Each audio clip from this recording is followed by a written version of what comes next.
Alright, so from the last part, we just explained that a plus b power n, this is equal to the binomial theorem.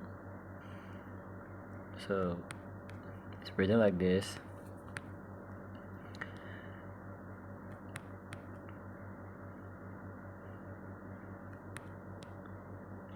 So this is binomial theorem, but this only restricted. It's only defined when n is an integer, like n is only a integer, positive integer,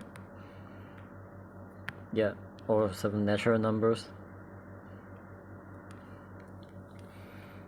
So what if a n is not natural? What about a plus b power 0.5? And what about a plus b power pi? Or even a plus b power square root of 2? So if you ever think about that, if you substitute square root of 2 into this, it will be very weird, because the combinatorics, like we know that n choose r is equal to n factorial over r factorial, n minus r factorial. So if n is not an integer, it will result in like this. So let's say square root of 2. So now we have square root of 2 factorial, and this is a thing, but we can't directly compute it. So what now? So since we want to expand our expansion from the binomial theorem, which is stated here, we need to introduce a new thing. It's called the Maclaurin theorem.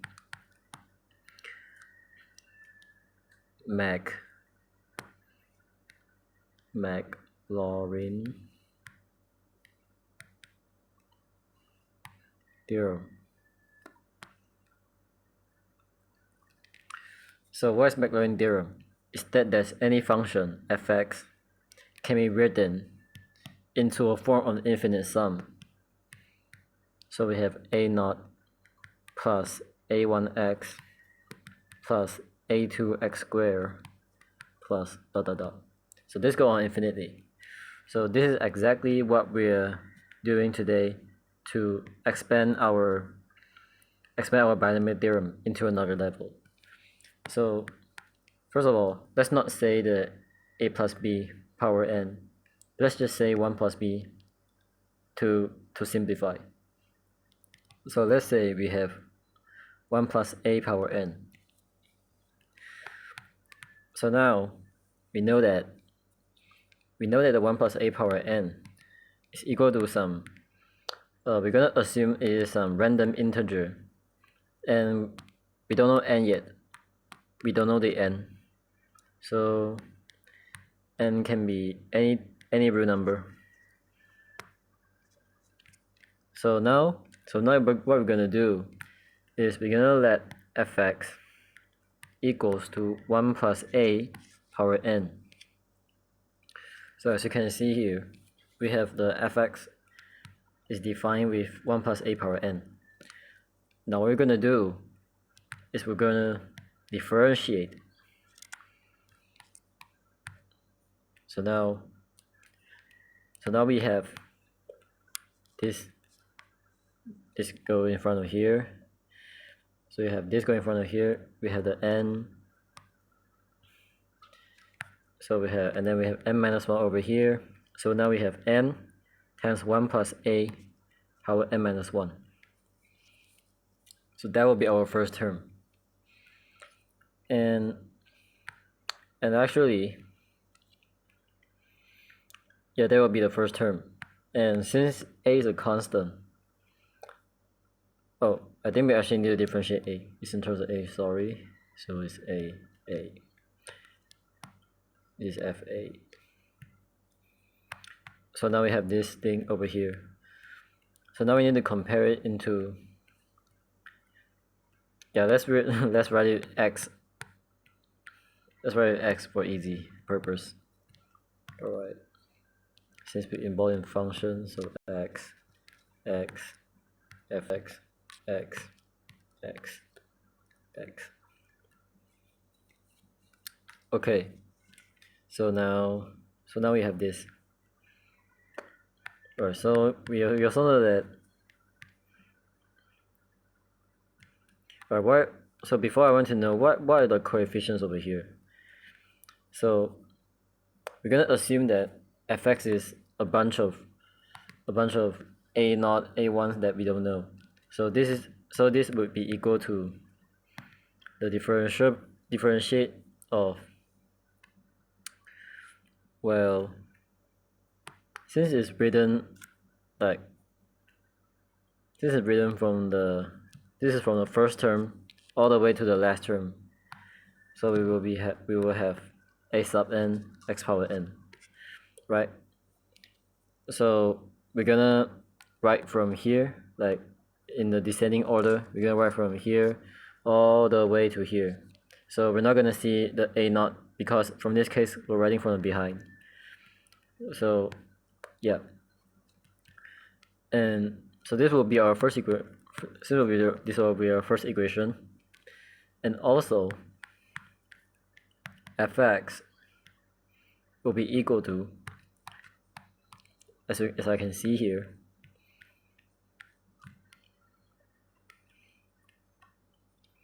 so it will be a naught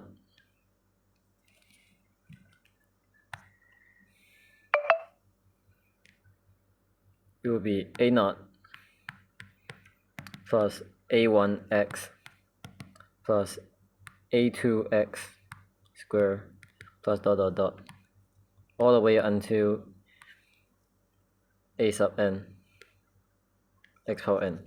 Yeah. So now I'm going to differentiate this. I'm differentiating this. So this will be 0, and we will have a1. So we will have a1. This is x squared, so we will have 2a2x, and we will have 3a3x squared, and it will be plus until n a sub n x power n minus 1. So now we're gonna compare this. We're gonna compare our f prime x with this thing, since they are equal. So since 1 is equal to 2,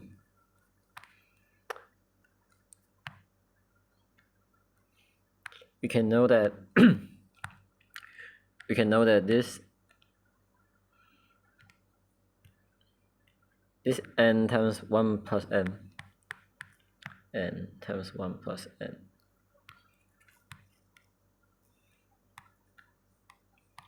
and it kind of belongs to here. So we have, so this is equal to n times a sub n x to the n minus 1. So since this is equal to this, what can we observe? Well, we can know that this n cancels out.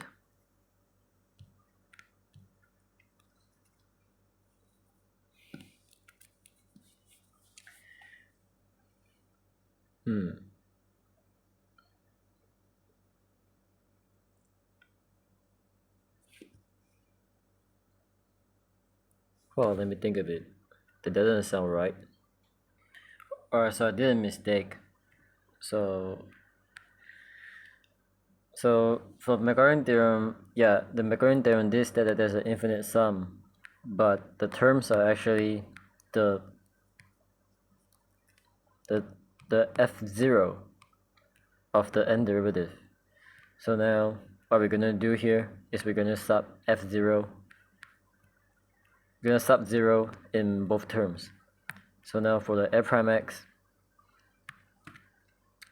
I'm just gonna copy, and I forgot to take the f sub 0 for the first term. So first we have f0 is equal to a naught, and f0 will be also equal to like 1 plus 0 power n, which is just 1. So from this we can get a naught equal to 1.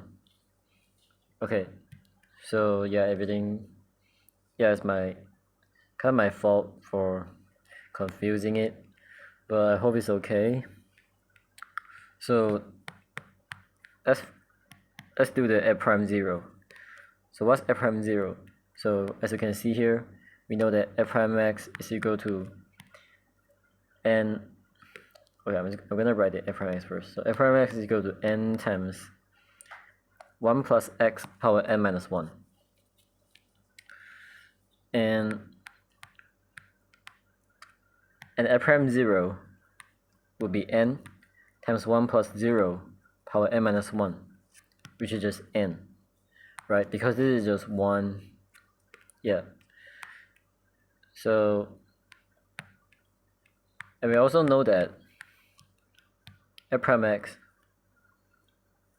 and know that f prime 0 is also equal to this thing, this a1 plus 2a2 times 0 plus 3a3 0 square. Yeah, and this also adds out infinite amount of zeros, so everything just cancel out. Yeah. So since we know that the a1 is, so we know that f prime 0 is a1, and it's also equal to n, so we know that a1 is equal to n. So that's our a1 right here. Alright, so we have a1 equal to n. Let's continue and solve for a2. So we're going to take the second derivative. So we take a second derivative will be like taking the derivative of n, taking the derivative of n times 1 plus x power n minus 1. And we will be also taking the derivative of this whole thing. I'm just gonna copy and paste.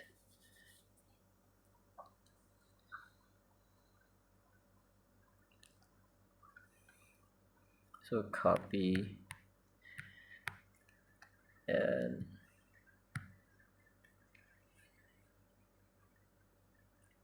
great, beautiful. Yeah. Yeah, we're also taking the derivative of this whole thing over here. Wait, what is the n here? Okay. So we're doing it again. So we're not gonna solve a 0 yet. We're just gonna take the derivative. And n plus the derivative of this thing will be this term move out to the front and then minus 1. So since the n is a constant, it doesn't matter. So we have n times n minus 1 and 1 plus x power n minus 2.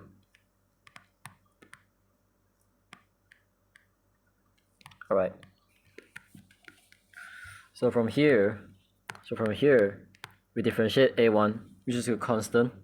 We get 0 plus, and this x, we have 2a2,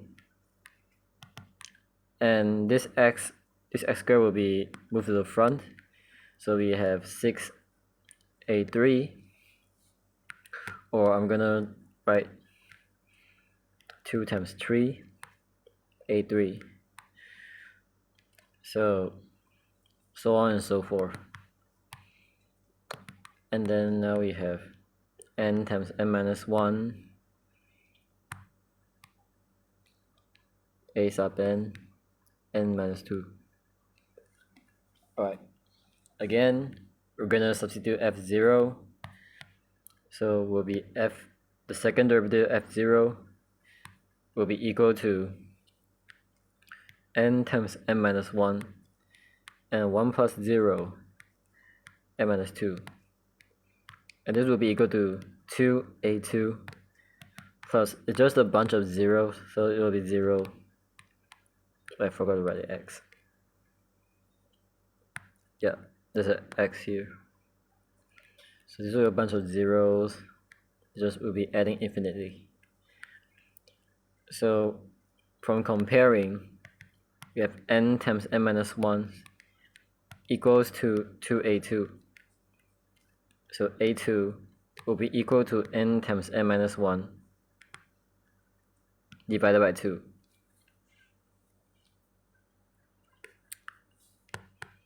Alright, so we have a2, so we're going to find a3. We're going to continue finding a3. So we have f triple prime x will be equal to the derivative of this thing, n times n minus 1. So it will be the derivative of n times n minus 1 times 1 plus x power n minus 2, and this will be also equal to the derivative of this whole thing.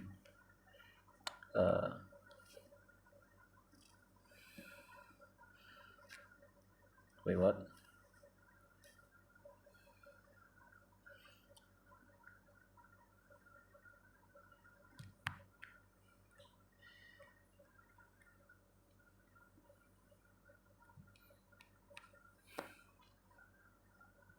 Yeah. So we're gonna find a3. So from here, this will be differentiating this will result in this n minus 2 go to the front, and this one minus 1. So we will get n times n minus 1 times n minus 2, 1 plus x power n minus 3.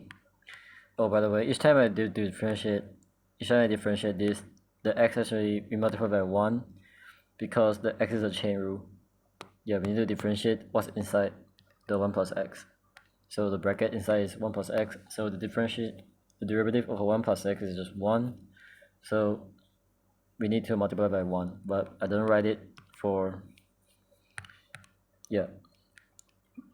So this is just a constant. Differentiating will result in 0, and we ran out of terms, so we only have 2 times 3, which is 6, a3, and this will be plus until n times n minus 1 times n minus 2 a sub n x power n minus 3. So now we already know the derivative of 0 will be n times n minus 1 n minus 2.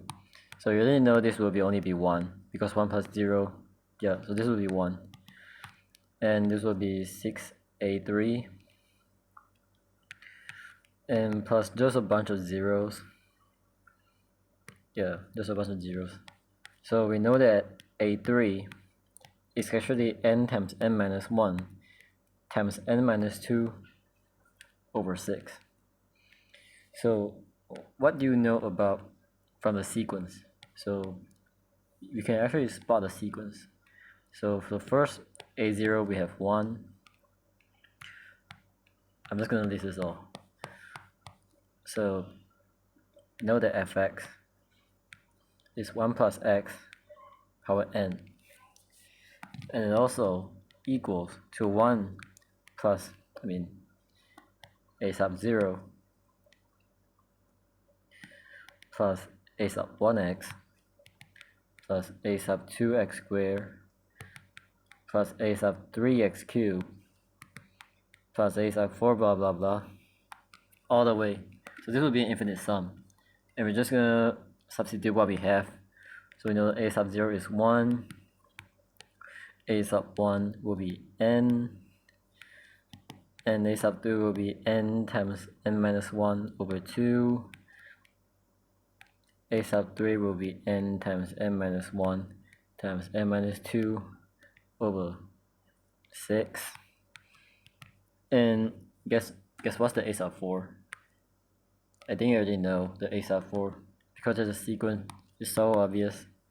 So you already know like n times n minus 1 times n minus 2 times n minus 3 all divided by, so this is 6, right? So what is 6 times 4? Where does 4 come from? It's already 24. So if you do not know this, the denominator actually is dividing by a 0 factorial. So what we know here is this is divided by 0 factorial, this is divided by a 1 factorial, and this divided by 2 factorial, and this is divided by the 3 factorial, and this divide 4 factorial.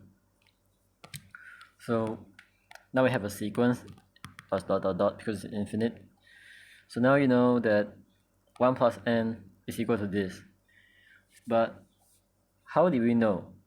How do we know that the denominator is actually in terms of factorials? So let's see. So assume we have, so at first we already know that we have a sub 0, right? We have a sub 0 plus a sub 1 x plus a sub 2x squared plus a sub 3 x cubed plus a sub 4 x power 4 plus a sub 5 x power 5. So imagine if we differentiate this 5 times, what will happen? So you see, so the first time we do differentiate, this will be 0 and this will be 1 because there's no power for us to bring, so this will be 1 times 1 minus 1, which is 0. And then the second time we differentiate, this term will be 0. This term will be 0 the second time we differentiate. And what will happen? Like before we already differentiate this, so we will have 2 as a coefficient. This will have a 3 as a coefficient. This will have a 4, and this will have a 5. So the second time we differentiate this, the 2 actually become 1. So the only constant is 1. And this, if we differentiate this, it will become 2. This will become 3. This will become 4. And if we differentiate the third derivative, this term will cancel out. And this will become 1. This will become 2. And this will become 3.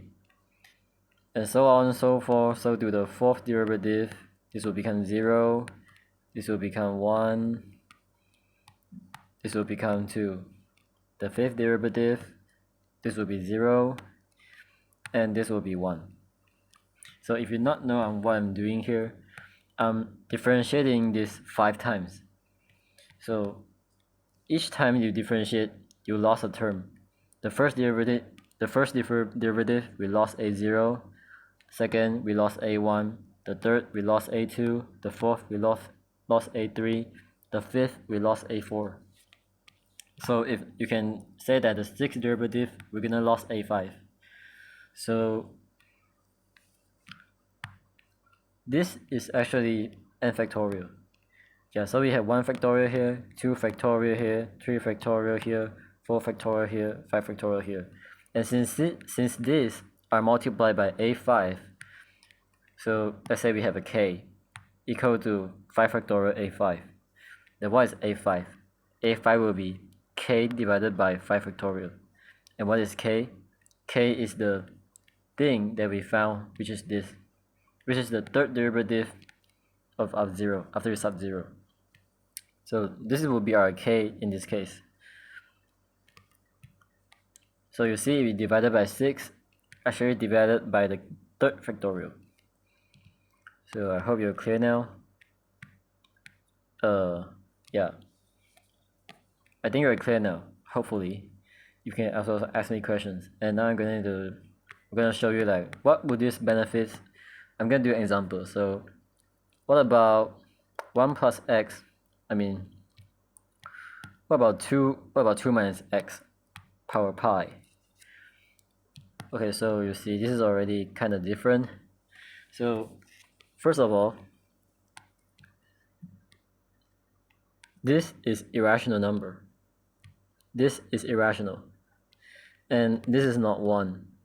We can't do anything. So what can we do?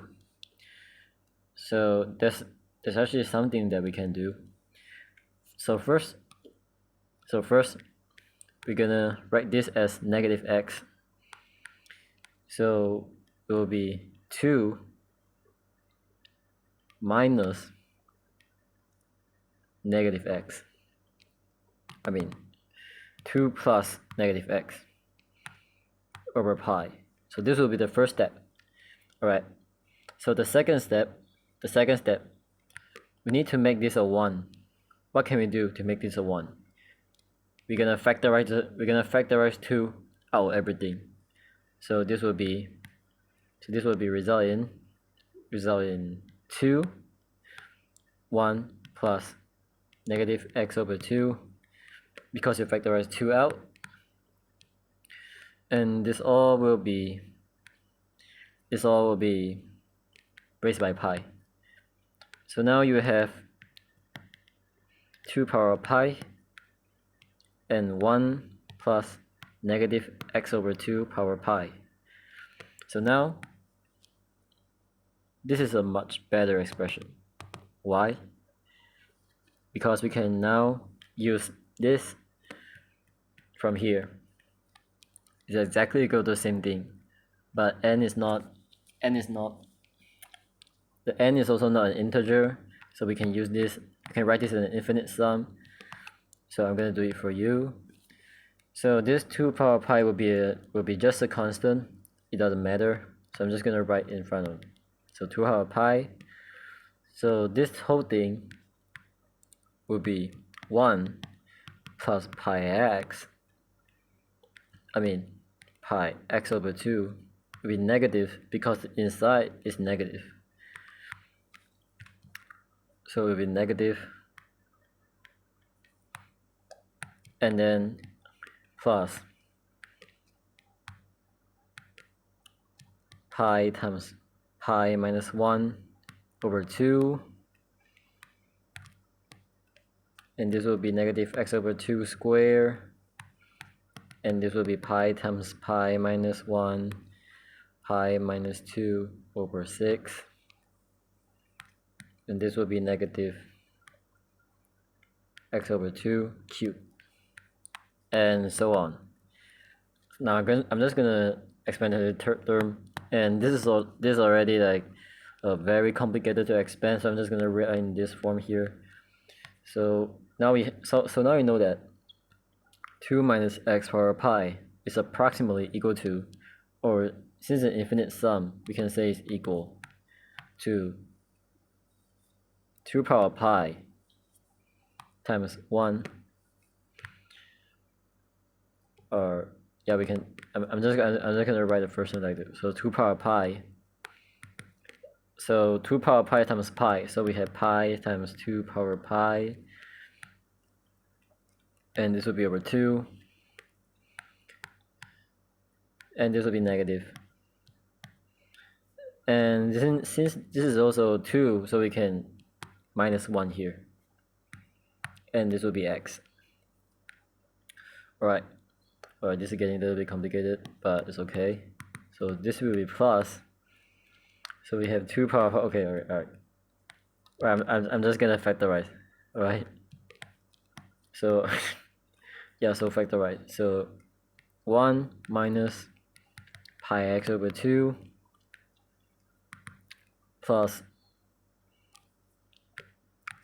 plus pi times pi minus 1, or you want to write as pi squared minus pi over 2 times 4, which is 8. The 4 is over here, and we have x power 4,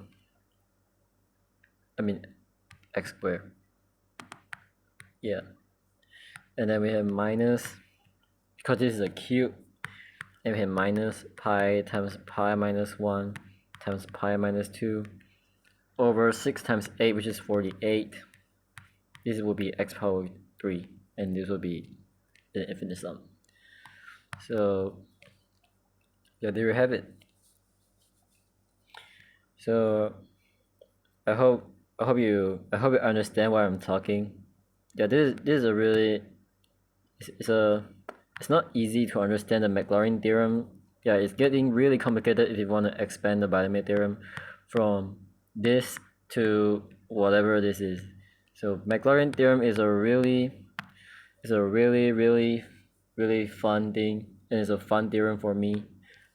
So you can see how it's closely related.